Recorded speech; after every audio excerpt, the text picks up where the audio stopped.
And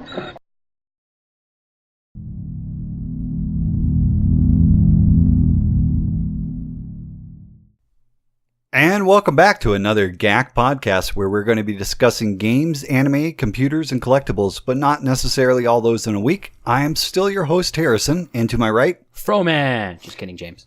And to my left... Hi, I'm Faust.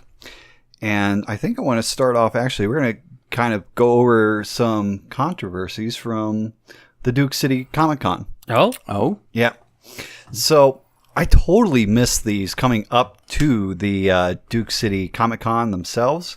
And apparently somebody got mad because Jim Burleson put up, hey, Mother's Day, mothers can get in free. You just have to bring somebody with you. Mm-hmm. And apparently some social justice warriors decided that they were going to say that was basically, I think, misogynistic or sexist or something like that. And, man, I have to find it here. But so Jim Burleson posts a tweet on Twitter advertising Duke City Comic Con saying Mother's Day is a special discount. If you show up with a child and a man, then you get a discount for being a mother.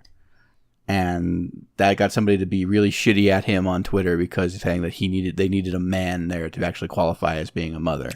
But that's not the reason why they were upset, though. Well, yeah, but he basically said, "Look, don't you need a man in order to become a mother anyway?" That's why they're upset. That's why they got it. They got upset, but he had to defend his original statement because somebody got shitty at him. Yeah. And yeah. And then, why did you have to say man, though, to begin with? Couldn't you just say Mother's Day, mothers get in for free? Why did you have to bring up man? Because basically it said you got to basically bring somebody with you. So if I said you got to have a penis, you really didn't need to say man. Yeah. Sorry. This one I'm actually going to kind of be like, and then the comment in return, oh, don't you need a man to... No. So here... You're fueling the fire. Here it is word for word. The comment he got was, I was going to Comic-Con until I read your Mother's Day bit about bringing a man to buy a ticket, end quote. Okay. While I was used to some degree of misogyny from the Comic-Con community, this was beyond the pale. Please enter the 21st century and realize that women don't need a man to buy them a ticket or anything else. Okay. His response, at least from what I can see here, is, you are ridiculous and I'd prefer you not attend. It requires a man to make a woman a mom. Why did he respond with that? It's biology. It's biology, but there's no need for it. That's all you're doing is fueling the fire. Yeah, but then he goes further and says, your tolerance is chafing me, and then it cuts off from there. I can't read the rest of it. So yeah, that's all that was posted. But you do understand that's just fueling the fire, right? Well, I mean, all you're doing is causing more drama. He made something to advertise the con, and it got a personal attack towards him, and he defended it personally. Mm-hmm. Why it got shared out and why it's becoming news. Yeah, that's something different. Where it kind of, I get like someone defending their point, but then they go on, they're calling him like a cis white male and everything else like this. But fine, okay, it was poorly worded, but we already know that Jim Burleson is not the best at PR on the internet. Okay, considering what happened last year with the Santa Fe Comic Con. True. Okay, but at the same point, because last year's blew up even bigger with Santa Fe and got all the way to Kotaku and everything like that. Because, they're such bastions of high-end online journalism. Yeah, but in that one, he was getting in trouble for saying basically we don't want some of the cosplay models to be there. Like basically the boob models, okay, the ones that are promoted professionally, or some company gets somebody to come in that's a professional model to dress up in an outfit to garner attention and just shill stuff, okay. And this is what, for me, is like, wait a minute. This time he's misogynistic. Last time he wasn't misogynistic enough. I'm not defending either one. I think it's ridiculous, but responding that way is kind of just fueling the fire, man. Well, all you're doing is just making it worse. Well, this is potentially true, but the internet forgives no faux pas. Yeah. The fact that he made a mistake is understandable. It's glaringly understandable. He made a mistake in wording. That's where the end of it comes from. I mean, it's not like that's something that anybody at the gate is going to enforce because Jim Burleson says so. And if it comes to that, I could see him getting in trouble because somebody somewhere professionally gets written up because they're not misogynistic enough to his standard. But Jim Burleson is a guy who pulls together these Comic-Cons. He's made it his business to pull together these Comic-Cons, and it's not about him promoting his own personal identity, but having Comic-Con as a brand identity. That's something that just he promotes himself privately. Yeah, and here's my thing on it. It's like, because I mean, again, considered very misogynistic this time. He even made fun of it with Super Geeky Nerdy Show some this time. Yeah. And he's taking it all in good stride each time. The thing is, I think the comic community or the whole community around these Comic-Cons themselves is just getting a little too uptight. Okay? Because again, last time it was in regards to, something he said, and this time it's something he said.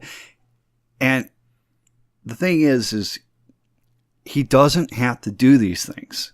You can sometimes take what's said with a grain of salt. Yeah, you could. And,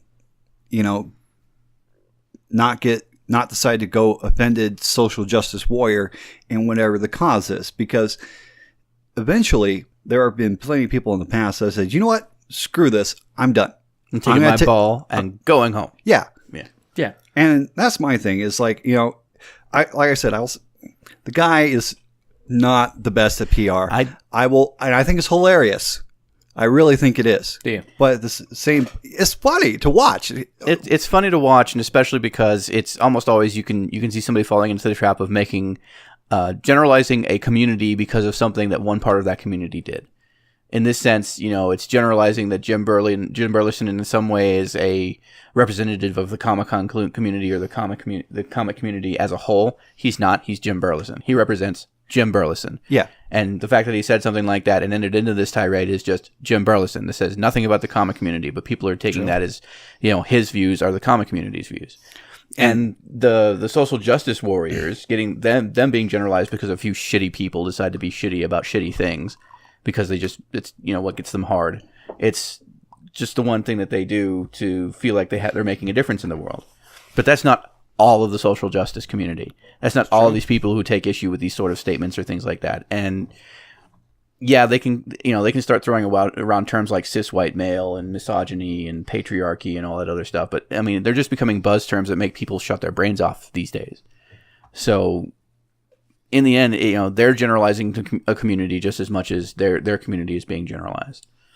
And it's just this huge pageant of people making these mistakes. Mm-hmm. And so, yes, Jim Burleson may have possibly been capable of wording that differently. All he had to be is like, that's your choice, but this isn't about. He didn't even need to respond to that statement. Yeah, that's true. But he felt like it was necessary, and then that statement got clipped and put out there. Yeah, from a private message. Yeah, how do these messages get clipped and placed out there? It's very easy. It's very easy. You just snip the conversation. I know of at least 3 separate services that you can just take a bit of your screen, not even the whole screen. You can just highlight a bit of your screen and have that as an image uploaded, ready to share as a link. Yeah. See, so that had been either the person he was fighting with or him. The person who was fighting with did it first. No, they clipped it and shared it. And shared it. Yeah.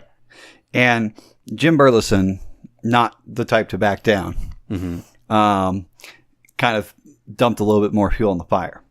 So no, you're kidding? No, really? Yeah. with the reply saying, "Doesn't it take a man to make that?" That's kind of dumping fuel into the fire. Biologically, and it is biological. This is going to get us a lot of flack. Biologically, yes. In order to have a biological offspring and then count as a parent, you do need to have both genders capable of actually producing. I'm not arguing biological here. Yeah. I'm just saying he's went and then not genders, sexes. Yeah.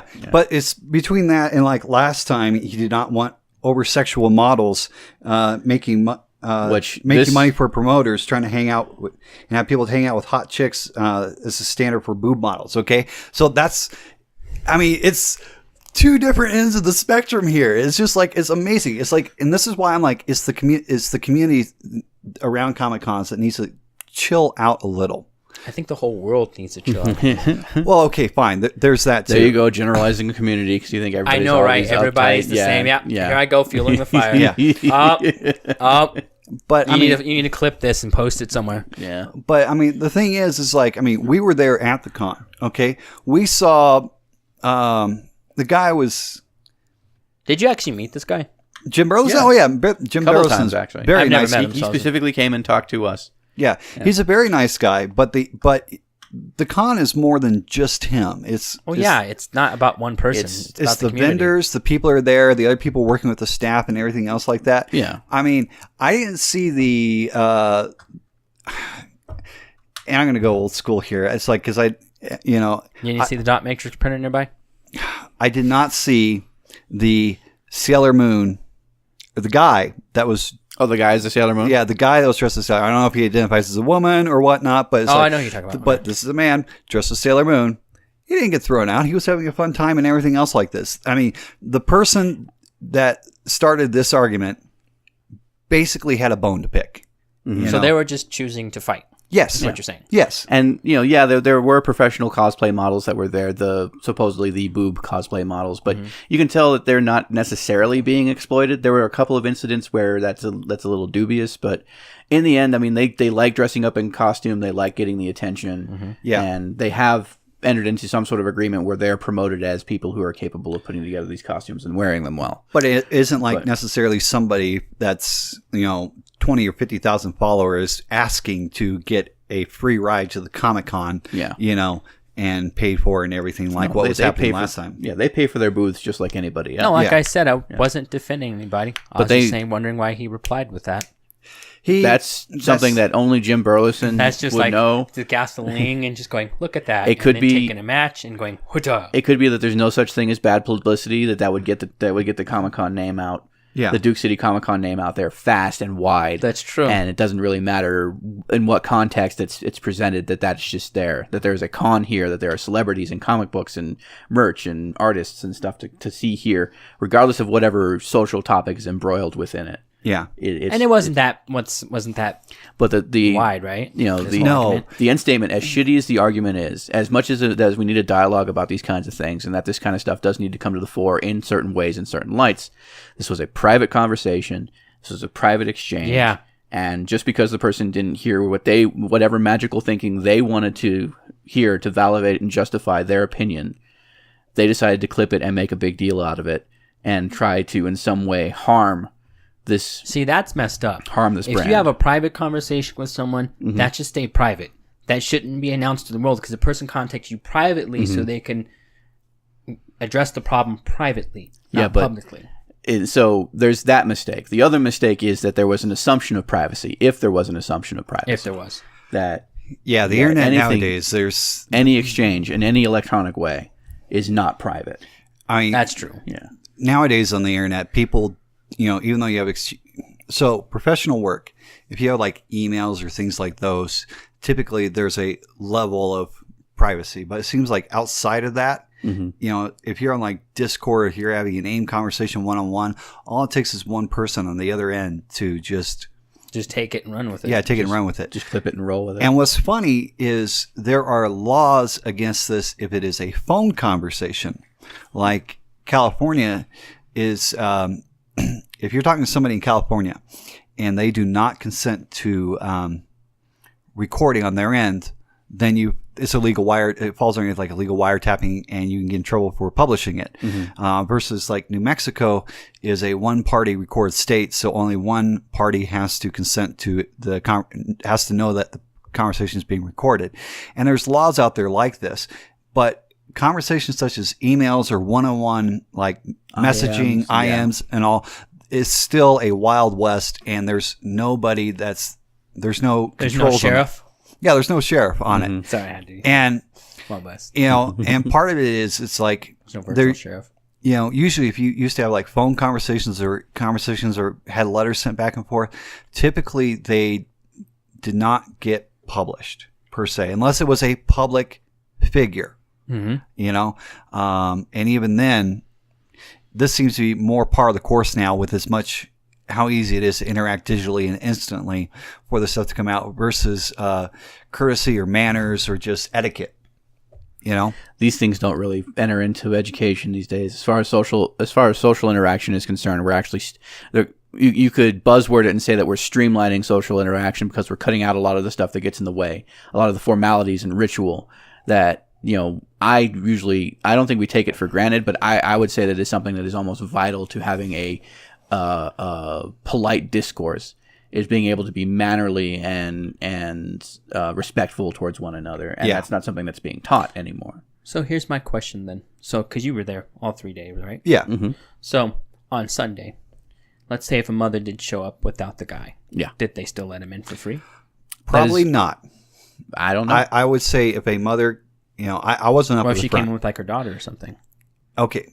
If it came with the daughter, no, you're not going to still let the mother in free, because it specifically said the mother has essentially a partner, another adult partner. So my suspicion is from Jim Burleson as a person, because he went out of his way to make sure that vendors and people were taken care of there and everything else like that, versus him being painted as this misogynistic monster that doesn't want boob model cosplayers or, people without men in their lives to come around. Okay. And just wants everybody to make him a sandwich. So, but no, he actually bent over, to accommodate people there. He accommodates autistic kids and everything else like that. Mm-hmm. So my suspicion is if there was 2 parental figures with a kid, okay, then most likely one of them got in free, okay? Because if you have 2 gay guys and they're raising a kid, one of them typically takes the role traditionally of a mom, okay, or the motherly type figure. That wasn't my question, but I know what you're making. So what I'm saying is, if there's 2 parentals and a kid, and they said, hey, we're coming, one of us gets in free for Mother's Day, most likely they got in. If it's just the mother by themselves and the kid, no, because that is not part of the original statements. So the single parent got screwed. Yes. I choose not to speculate. Yeah, I'm not going to speculate. The thing about it is that it is all speculation. We are not employees of Duke City Comic Con. We are not employees of Jim Burleson. We have no view on the actual official policy here. All we have is a statement that Jim Burleson made on his Twitter. Yes. And all we have is the following statements that were in a private conversation afterwards. That's the only evidence we have to go off of. We didn't hear a single thing about somebody being turned away at the gate because of the Mother's Day discount. Yeah. Somebody not getting the discount because they're a single parent. We didn't hear anything like this. We just heard this exchange. I'm pretty sure they didn't. We didn't hear about mothers actually getting in to Duke City Comic Con. Like, we didn't know that they got in or they didn't get in. Yeah. So I choose not to speculate, because we can set up hypothetical situation after hypothetical situation and try to deliberate how that would have been handled at the gate. But we're not going to do that. But we can't. I suspect everything went smooth because, as much as we were in and out and everything, it was great.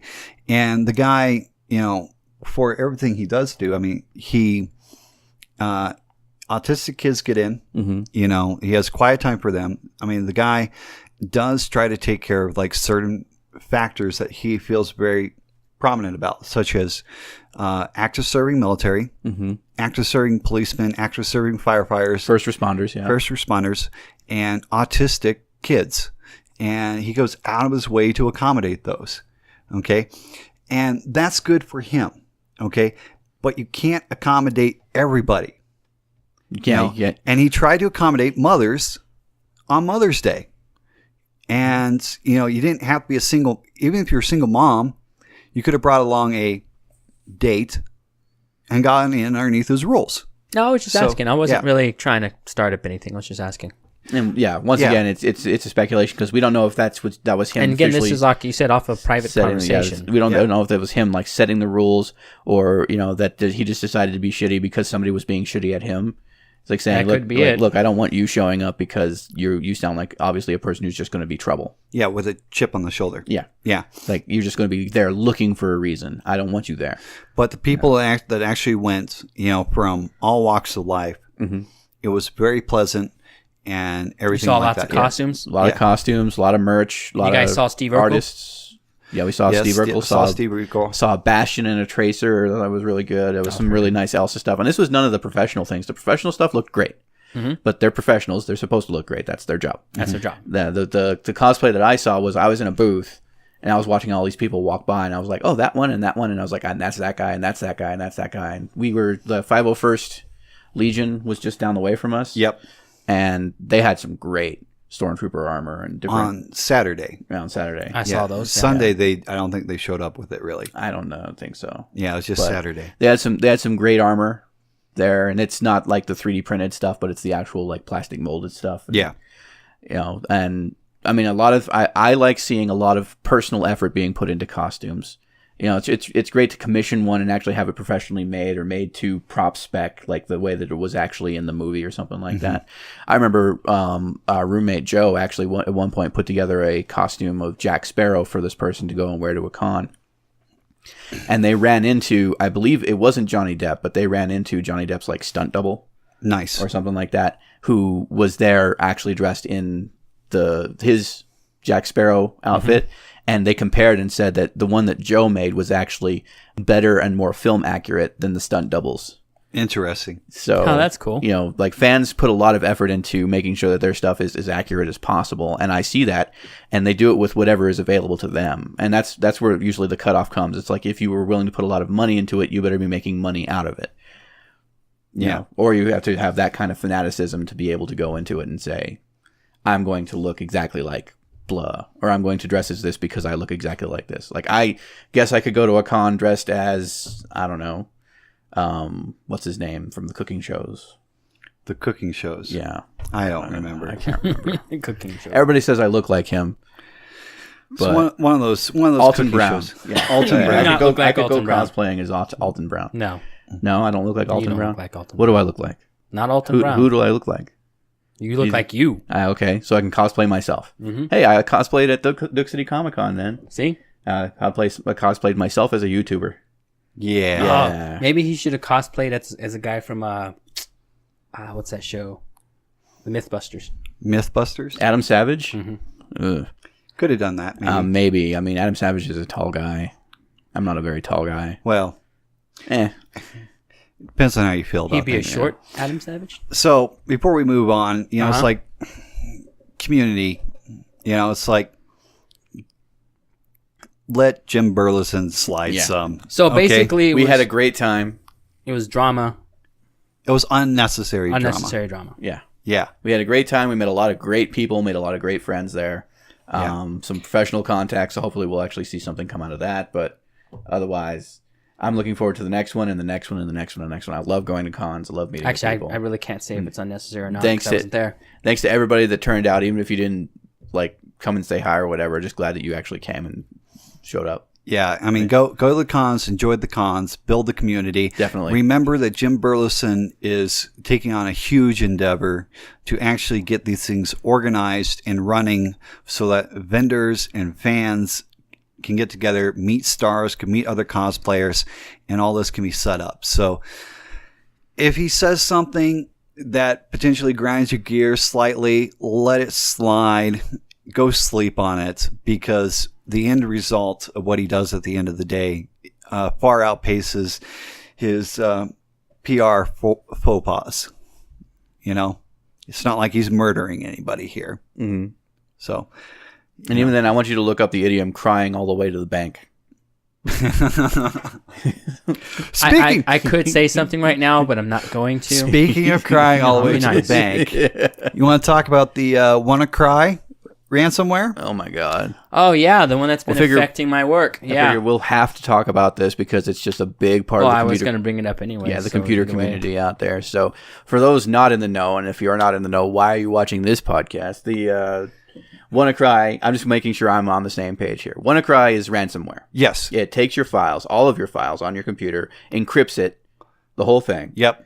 And it's impossible to break this encryption. And it locks it down. And locks it down with a screen basically saying, pay us money or we'll delete your shit. Well, the funny part is it says, okay, you have this much time until your files are deleted. It's like 24, 48 hours. Something like that, yeah. And then there's a timer above it that says, you have this much time, like 4 hours, or else it goes up. So the longer you take to pay it, the more it costs. The more it costs until ultimately you lose your files. Yeah, I think it went up to from $200 to $600. Now, From what I understand, this was different than most other malware, like the ransomwares before, because ransomware is not a new thing. No. It's actually, so the WannaCry was different because it utilized a special tool set. Some backdoors that were more professional in mode and focus. This was stuff that was leaked that the NSA knew about. Yeah. And instead of actually reporting it to Microsoft, then it got out into the wild. And the bad people, I mean, granted, it depends on how you look at it, the NSA or the bad people, one and the same for some people, ended up basically pushing it out there, and it hit XP systems. Was the most damaging was XP systems and people that hadn't patched on like Windows 7. And so the UK health system got hit the hardest. Wow. Yeah, because their computers are still running on XP at the hospitals. They were having to turn people away for surgeries and everything else that day. But what the coolest thing about Microsoft is they didn't have to write a patch for the XP, but they did. Yeah. Yeah. XP and Vista, those are end of life. Well, when the National Health Service in the UK is being affected, you kind of have to do something about that. That's probably where Bill Gates himself probably called a few people at Microsoft and said, "Fix this." Yeah. Like you're killing people. That's probably this is not a good idea. Well, you're right. The optics says Microsoft's killing people, but the reality of the situation is the UK healthcare system is killing people because they do not have the IT budget to upgrade to something and keep it patched to have prevented this from happening. We also got to remember the cost of upgrading, because remember when where we work, there's certain places that if they need to upgrade a lab, it costs like hundreds of thousands of dollars. Anybody who's actually been involved with it, and I know because I still have a few friends I talk to over there in the UK, anybody who's been involved with the National Health Service knows that they are quite adept at killing people regardless of their computer system. I don't need a computer system to kill you. It's just the way the National Health Service works over there. It's one of the most horrible. Like they say, it's unified social health care. It's like supposed to be available health care for everybody, but it means everybody. You're in line with everybody when you have to go and get something taken care of. And I had somebody who was like, they had a growth in their skull that was pushing on their sinuses, giving them excruciating headaches. Still took them half a year to get in and get seen for it, and then another half a year from there to like schedule the surgery to get it taken care of and everything. I mean, it's not a great system to begin with. Having something like the computer mess up is just going to make things even worse. And so, yeah, it sucks because they didn't upgrade. They didn't keep a relevant computer system, possibly, and take care of the security and have a proper IT team and everything like that. I can't really put anything. This is one of the weirdest times where something happens with computers, especially on a Microsoft system, and I can't really outright blame Microsoft per se. You can't. No. It's a vulnerability that some horrible person took advantage of, and they're harming people. Yeah, it's you can blame kind of the NSA because they knew about these vulnerabilities and they didn't say anything. No, they were keeping them for their toolkit. Yeah, so that they could actually break into systems and hack things. And so it's like they've been spying on you. And this is no big news, but it still should be something that causes a little bit of a thud in your stomach. Is that yes, the NSA is spying on you, and then. There's no microwaves in here. We're safe. we're safe. That you know of. It's the TV. Ultimately, it's got to come down to the malware people. But then, if Microsoft were in a position where something like the United Kingdom National Health Service is losing patients in a bad way because of something that their computer system that they've decided to stop supporting is having a problem, and they have the time, the capability, the people, and the resources to fix this problem, even though they've made statements saying that they're no longer going to support this. It's kind of shitty not to support it if you have the capability to fix it. Like, it's a moral... It's like, I could fix that. I'm just not going to. The thing is like, XP is like well over a decade past. Yeah. And so this is something in the industry we kind of see sometimes, is that the computer support takes a backseat. Is one of the first places to get cut. It's like janitorial services and IT services get cut. First things for things, and they don't realize the importance of maintenance or janitorial or IT services until something like this happens. And they go, "Oh man, I wish we could have cut something else." I think this is probably a more negative connotation of Moore's law than because they say the computer's supposed to double speed. Yeah. Every 2 years or something like that. It's been 2 years now. It used to be every 18 months, but they've upped that. But essentially, because computers are always constantly changing and shifting and moving and moving and moving, and the industry itself is designed around making sure that only the latest technology is kept relevant to force people to buy into that technology as opposed to what is already out there, already established, and already works. This is where the downside comes, is now they're forcing people to stay current and they're letting all this old technology stay behind. And there are plenty of people out there, like the National Health Service, who say these computers are already in place, they're already stable, they work, and they hold all of our records, and it's going to be more effort and more time and more money to keep this current than it is just to keep things as they are and try to do the best with what we have. And so this is in the end, it can almost be blamed. I guess I could blame this on Microsoft for actually trying to push the envelope so much and cutting out, even though it's like what is a 20, 30-year-old operating system. 2001. So we're talking at this point a 16-year-old operating system. They supported it for 10 years. Yeah. Okay.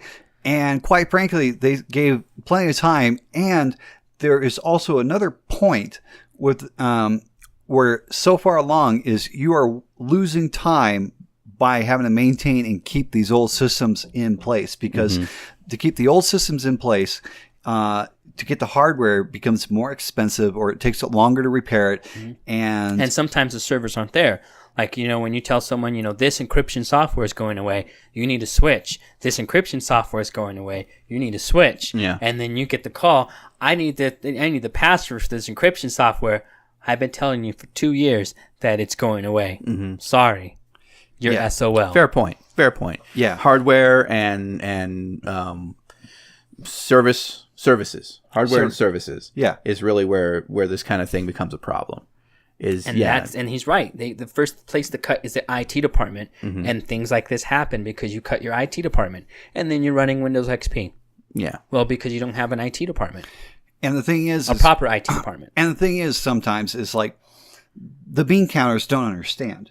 They sit here and go, "Oh, what they view it as. It's IT as a bill. Yeah. They don't produce money. They don't do anything. They cost money, and it's a drain to the company." It's kind of true. That's actually one of the most notorious parts about being an IT professional, is you're just basically treated as a wizard. That you just come in and wave your magic wand over whatever problem happens to be going on, and nobody knows how you fix it. It's just that you fix it. And they almost view it as like, if they've done something so horribly heinous to their computer system that you can't fix it, and you basically have to replace their system or reformat or something, they always treat that as a failure on your part. That you can't just fix whatever mess up they happen to have made with and some people are magical with their capability of messing up computer systems. I'm pretty sure you guys have some stories, but yes. Yeah. And it's just like, how did this even happen? Keep going real quick. I'm going to grab some more coffee. Yeah. If you want to move on, I'll move on to the next one I have to talk. It ties into this kind of. Well, so yeah, keep going here. Yeah. I agree. It's just sad how the world views it as a bill. Yeah. This is a computer. This is a computer podcast, so essentially we're preaching to the choir here. I can see people wanting to be in the know, paying attention to this show, and trying to stay informed. And if you are one of those people, then yes, IT is as important as any other department, and they do a lot of work, and a lot of it's really hidden because I'm going to use another analogy that probably won't make any sense to anybody who's not in the know, but it's like Tetris. I had somebody point this out to me the other day. You know how Tetris is? You play the game, and when you line everything up right, all the blocks disappear and everything. And if you don't play very well, then everything kind of just piles up until you lose. So Tetris is the perfect analogy for any kind of professional work, which is accomplishments disappear and mistakes pile up constantly. This is true. And that's the thing, is if your IT is doing a good job, you're not going to see anything because there's not going to be any problems. You're going to see them billing for the time that it takes for them to keep you up and running. But you're not going to see, the only time you're going to see that IT is doing anything is if they can't do something and it's costing you money to upgrade systems and stuff like that. And so it can be seen as a failure or a mistake, and it just starts piling up. It does. Yeah. But also got to think about it that way. If we didn't have that, then we wouldn't have careers. Yeah, you guys have careers out of this kind of thing. I tried to get into the field, and I just I knew going in that I didn't want to do anything in the computer world. I like using computers. I like playing games. I like messing around with programming. I like designing video games and doing graphic design and stuff like that. I don't feel like I want to do any of that in a professional sense, because there's something about going into like trying to learn something in the computer world in a professional capacity that takes all of the fun out of it to me. True. You know, having to do it with somebody else's the only motivations, gripe I have about my career field mm-hmm. is data. Yeah. No one knows where their data, because a lot of times I feel that if you're going to save data, you should be responsible for your data, where it's located, where it's being saved. You should know where it is. Mm-hmm. That's kind of like your keys to your car. You know where it is. Your wallet, you know where it is. Yeah. Your video games, unless you're this old man. No. Because now wallets and keys are actually changing pretty drastically. But you know what I mean. You get the point. Yeah. You know where your driver's license is, your social security. Yeah, this stuff is important. It's necessity. That's how I feel data. And a lot of the times, most people, and that's at my old job, the one out in Rio Rancho I had, that one, any of them, most of the people I spoke to did not know where the data was saved. Yeah, majority of people actually don't even think about it. They don't even know where it is. They just save it somewhere. And then I'm like, wait, you don't know where your data is? Or it's like the people who have everything on the desktop. Yeah. Which is, granted, I mean, that's the fine. desktop. It's a supposed to be where things go. But us, when we look at something and see this horrible desktop, it's like opening up a browser and seeing like 20 toolbars. And I'm like, do you know where your data is even saved? No.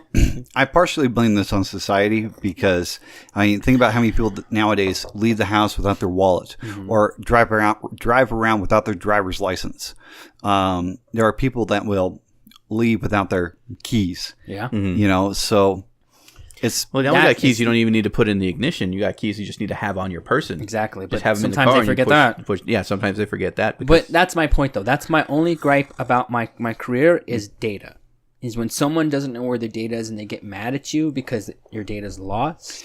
Even if there's a company policy that says you're responsible for your data. And I'm like, you're going to get mad at me because you lost your data. I was like, now I see why all these hacks happen, because they're not really hard to do if you have no idea where your data is being saved to begin with. It's easy for us to be like, why is everybody's computers getting in so much trouble and being ruined by viruses and stuff like that? Like we use computers in a professional capacity, and we very rarely have any kind of problem with that sort of thing. Yeah, because it's usually stored somewhere where I know where it is. Yeah, but we know where to go and what not to do, and we know the risks of like going somewhere, the potential of getting a virus and those kind of things. Like we understand, and in a way, having that understanding prevents the spread of viruses to our systems because we don't make those mistakes. Well, on top of it, some of us have been affected enough over time because we've been in the computers long enough that we've been scarred enough early on to realize, if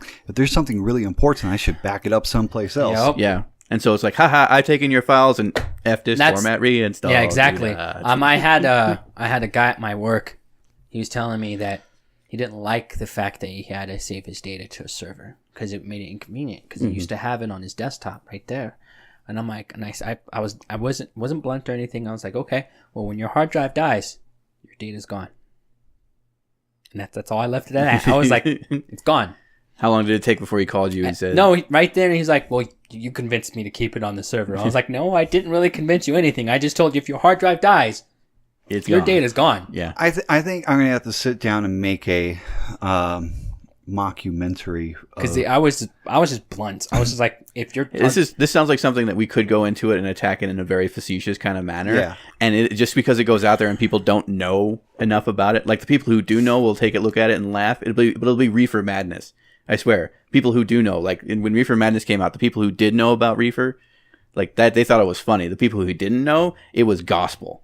Yeah. And I could see us doing something in that capacity with computer data. It's like people who don't know, that's all of a sudden the rule. Yeah. Oh man. I think that's some dangerous responsibility there. Maybe we should do that for the New Mexico Film Festival for next year. Is make a mockumentary on IT support. Well, okay. As far as IT support, let me pose this question to you guys. Since you're in computers and everything like that. Let's say you're on a design team, you're trying to come up with a new laptop, all right? And you're trying to figure out how to get the volume buttons and the mute button and all the other function buttons there to work, and you just can't figure it out. You can't pull those buttons for input or anything like that. You can't just figure it out. So what would you do to make sure those buttons would function with the product line that's about to ship? Obviously it's going to be function plus your F keys. Yeah. So it's going to be is how you're going to end up doing it. Or you could do, you could be Microsoft and be like, Xbox turn off. Or you sit there every time I walk through the Mess library. with your friend while they're playing games. Xbox, go to the main menu. I'm playing my game, you asshole! Wait. Quick save. Quick save. Quick save. What's the new one? Alexa, look up 55 gallons of lube. Yeah. Alexa, add to cart. No, have you guys seen the one with the little toddler talking into Alexa, and Alexa starts naming off porn things? That's and oh my god, no! That's staged. You think that was staged? That's 100% staged. I'm about to make your jaws drop. This is actually professional. This is something that was professionally done. HP, Hewlett-Packard, actually shipped certain laptops and product lines. There's a list of them. You can go find it if you're worried about your laptop. But what they do in order to make sure that the volume buttons and the mute button on their laptops work is they log every single keystroke in a poorly encrypted file. Oh yeah, I heard about this. Every single keystroke that you make on this laptop is logged into a file, and the only thing that this laptop does with this file is scan that constantly to see if you've pushed these buttons on the keyboard. And if you do push those buttons, then it makes those buttons work. Otherwise, it disregards all of the other information in there. So HP is logging every single keystroke on some of its stuff. And here's the worst part about it is it's in a very easy to find location, and it's in a very easy to decrypt file. So you could have had absolutely everything you've typed on your laptop since getting it logged and not known about it. Lenovo did this exact same thing. There's a lot of porn on this one. It's porn this, porn that, porn. Yeah. What the fuck? Porn. Yeah. And it's a really bad move. I remember reading this story by HP. It's like, didn't they look at what Lenovo got in trouble for? Because it was... What did Lenovo do? Yeah, what this time? What did they do this time? Essentially the same thing. Basically something that was logging keys with some of their add-on bloatware software. Mm-hmm. And because of that, between that and some of the other... And it was reporting back. And some of the potentially dubious... Well, HP might not be reporting back. It may not be in this case, but this is going to be in a government environment. Is going to make them take a serious hard look at it, because a similar incident with basically bloatware, which is what this is assisted with basically putting Lenovo in the penalty box with the government for their electronics. Now, granted, there was more to it than just that. There was more to that one. That one was a whole lot more. There was a whole lot more. But this is not good news. But you also got to remember, though, when these things enter government environments, they are wiped. They don't even put the operating system on it, so there's no chance for that to even be there. I mean, if it's part of the default driver, like this is just the functionality and how it works. If it's part of the driver, yes. But the drives are blank when they go into the environment. Driver. If you have to load in the piece of software. Oh, you mean talk about their drivers? Yeah, to get those buttons to work. Snuck in with the driver install just to make sure that. Okay, that's sneaky. Yeah, that will get them in trouble. Like if it was just part of like the operating system package, that won't get them in trouble. But they're being sneaky about it.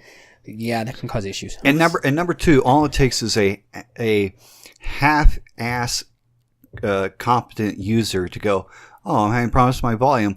Let me, instead of calling tech support, because it's going to take them like 2 days to get out here. Let me download that driver. Mm-hmm. Oh, look, your keys are being logged again. Your keys are being logged. So okay, that could be a problem. There was a certain line of HPs for it's not every HP laptop. Of course not. No. Let's see if they actually give any sort of thing here. Since at least Christmas 2015. Yes, of course. It's been going on for a year and a half.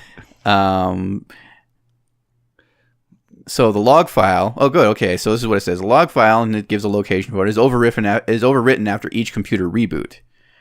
But there are several ways that the contents could survive for weeks or even indefinitely. And I'm pretty sure that's dependent upon usage and that kind of thing. Yeah. Are people not shutting down for weeks at a time? Yeah. And so if you have HP from Christmas 2015 or onward with Connextant's audio driver package, Connextant. Yeah, that's a common one. And and so it looks like it would be a problem, yeah. And specifically MicTray64.exe is the program that actually does this kind of thing. Man. And yeah, it logs your keys. It's logging every single input that you put into your keyboard. It's putting it in a file, and this file is scanned for a specific key input, and then that creates the functionality for that part of the keyboard. Yep. Is essentially what's going on. Interesting. Yeah, I think it's wild. I mean, I guess kudos for a unique solution to a problem that you were probably under a deadline to solve, and just had to push it out there. Maybe you thought you were going to be able to fix it, but then you got put on the next big program with a looming deadline and forgot.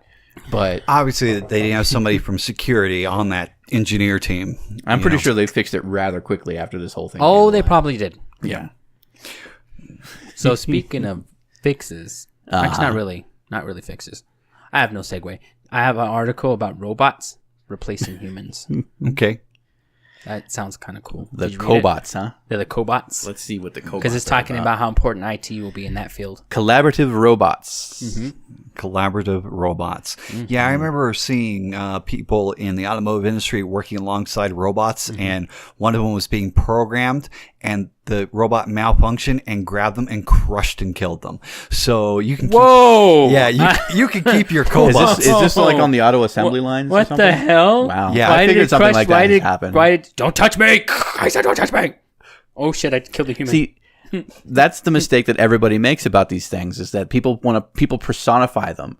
That they put some sort of anthropomorphized personality into these things that doesn't exist. A machine only does what you tell it to do. A machine will only ever do what it's told to do.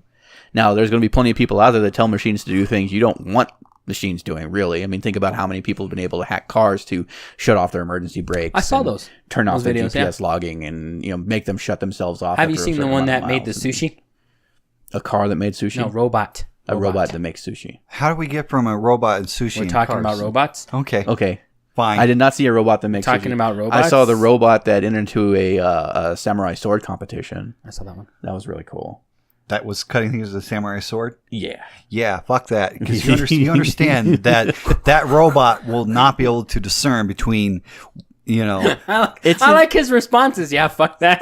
It's an arm on a pedestal. This thing can't get anywhere.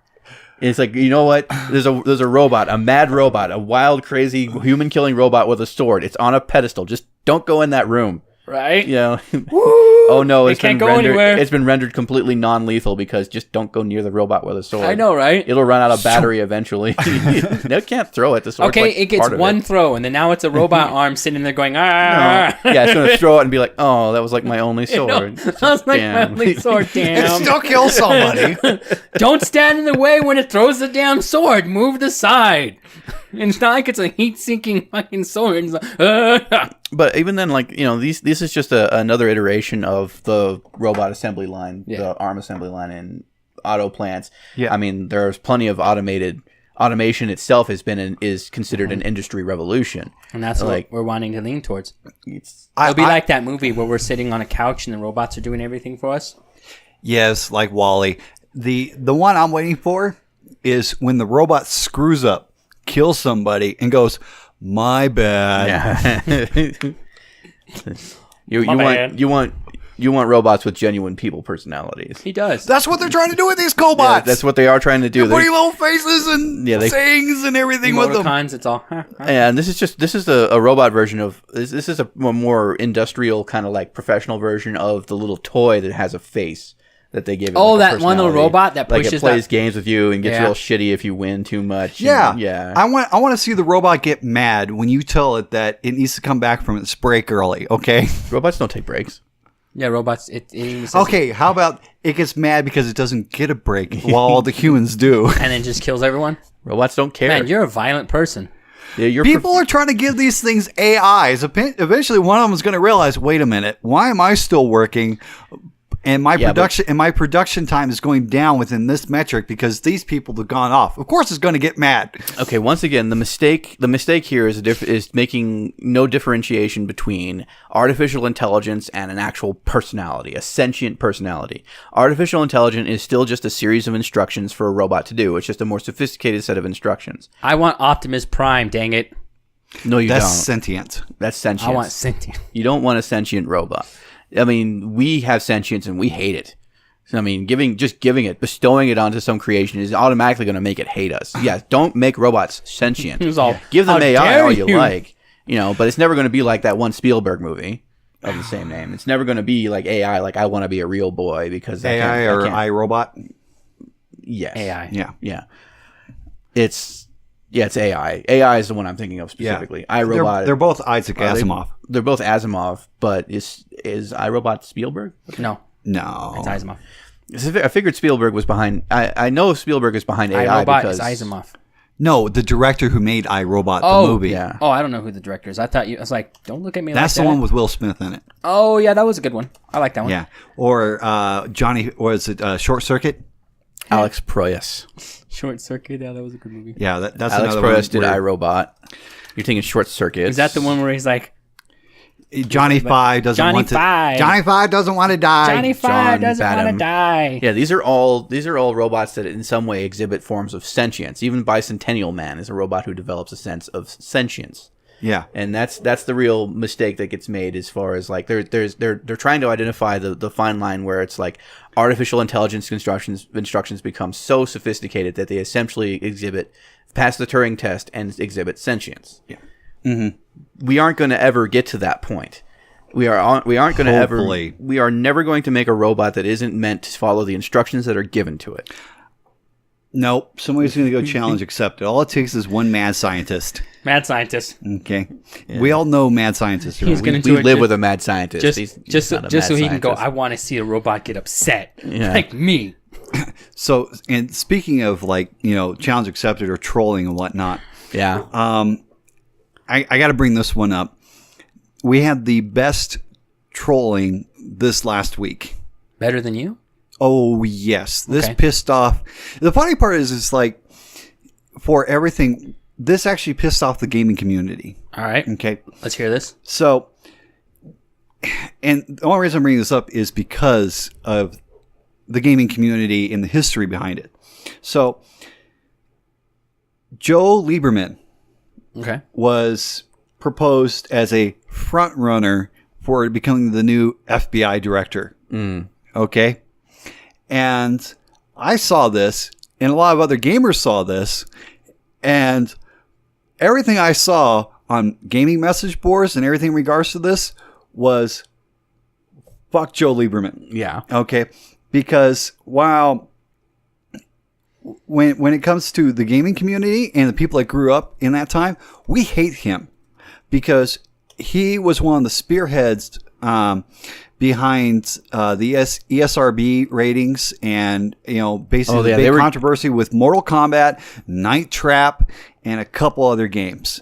This guy has no understanding of like technology and was just basically saying that violent video games and these are ruining our kids and everything else like this. And so it's like, wait, this guy's going to be the FBI director? Oh my God.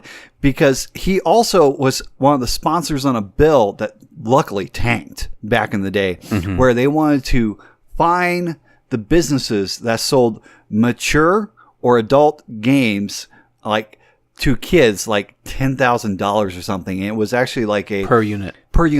And it was determined that it was unconstitutional underneath the First Amendment. But this guy has a long history of not being liked by gamers because he has a misunderstanding of games or the gaming community or anything else in general. Granted, his kind of campaign for the ratings board and the censorship of video games and everything kind of paled in comparison to what's his name? It wasn't Falwell, was it? Who's the one? You're talking about the lawyer that got debarred? Yeah, who's the one the guy who challenged the gaming industry to make a game, blah blah blah, and had that where gamers kill other gamers or something like that, and some guys did it. Yeah, and he said if they make this game, then I will donate money to charity, and then he didn't follow through with because I think. I don't remember who you're talking about. I can't remember this guy, but he was basically he's the one he's the one that kind of pops into my head. He was the one behind the whole manhunt, postal kind of thing. Lieberman's there. That's definitely something of where it all got started. But some other guy picked it up and really ran so far with it that he got disbarred. Like people were just so tired of his just litigious nature when it came to video games. Well, he was trying to just kill the video game industry in general. Jack Thompson, that might have been him.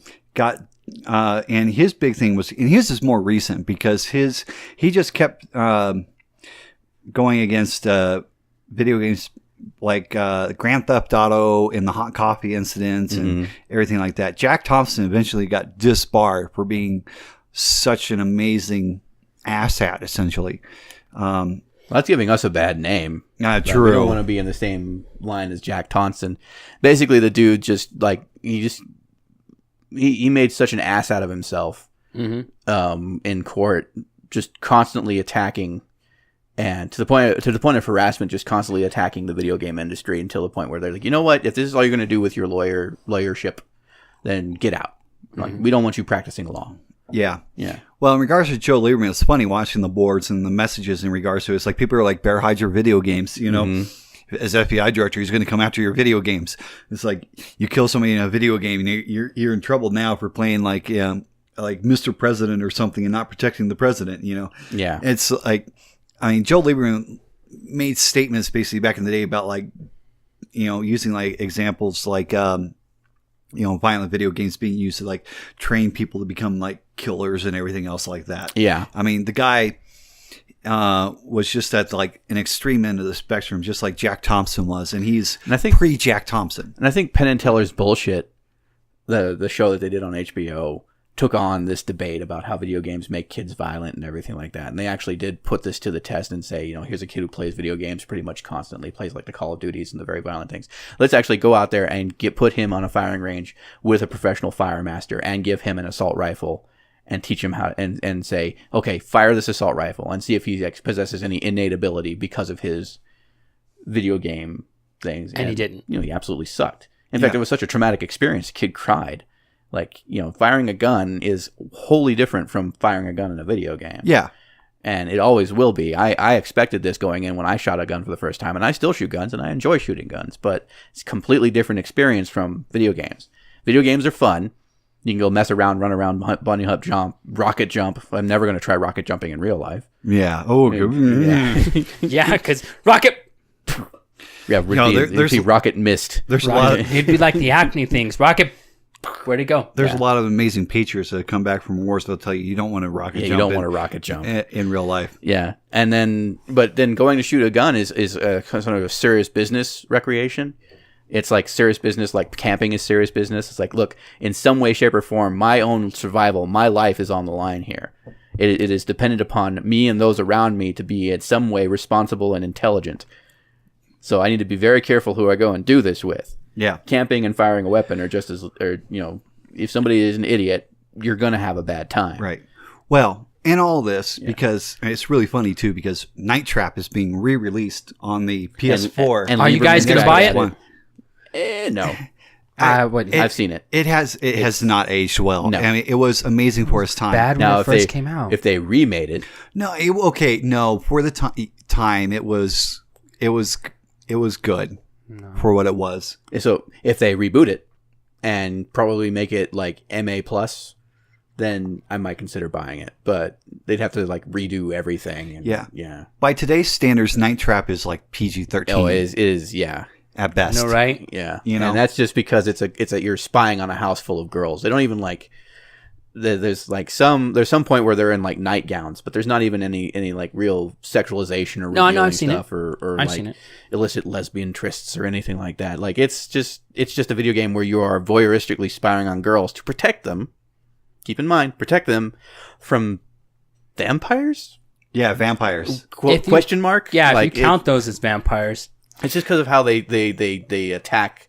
The women. It's not about like subduing them and drinking their blood. It's about getting them into this sort of weird kind of combination of a chainsaw, weed whacker, cuff necklace, and then they actually took a drill and drilling into their neck. And I don't know. But I think you saw, but you did not actually see the actual drill penetrating the neck or something. You never saw. It's like that. It's like the Psycho, you know, the Psycho thing basically, where it's, you know, you see right up to that point, and then, you know, it cuts away, and then you see like blood splatter or something, like, you know, like the knife in the shower type scene. Mm-hmm. But your Night Trap's going to be safe, folks, because Joe Lieberman is off the list. I mean, the guy was like, it hit the news, and then within like 2 or 3 days, he was off the list as a potential as being an FBI director. And I was avoiding political conversations today.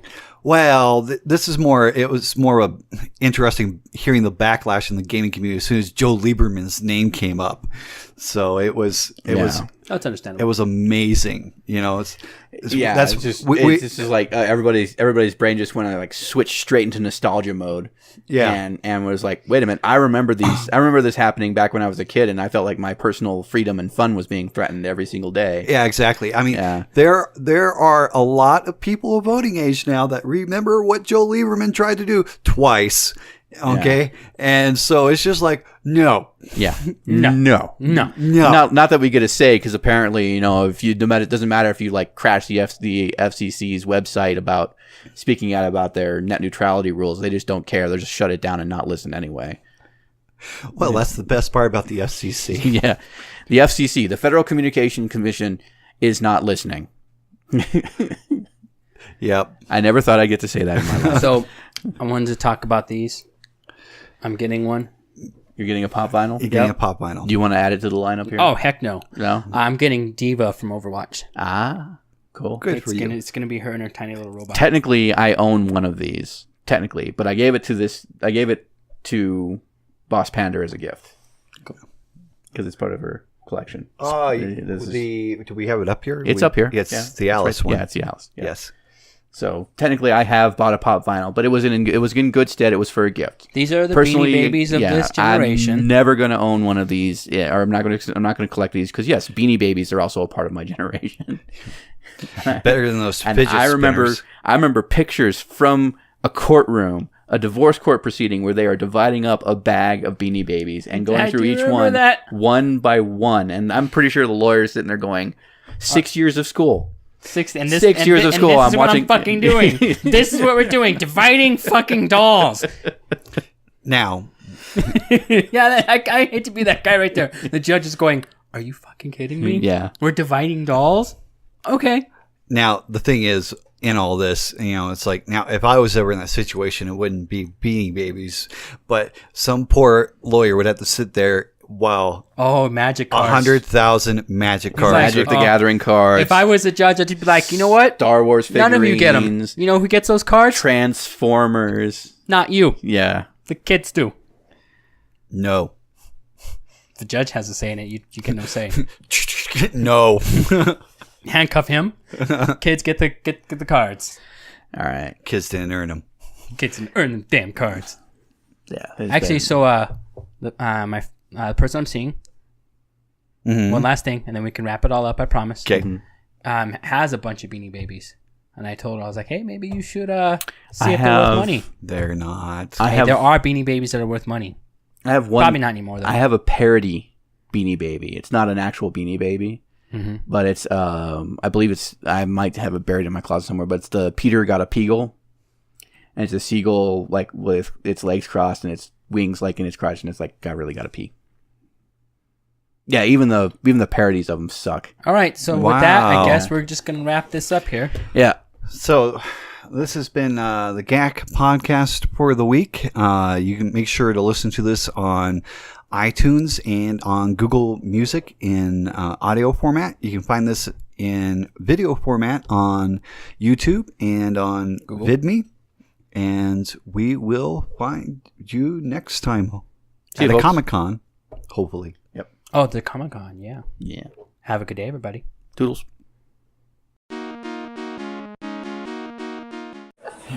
Get to VidMe, diversity, get to hashtag. Diversa QR code, Jenny Fedora, Comic-Con 2017. Yeah. So. I love how someone tried to actually type that in the PSBS too. Oh, yeah. That was I don't even remember what they said. She was like, Marcy Malfoy. Yeah, she was like, I couldn't remember.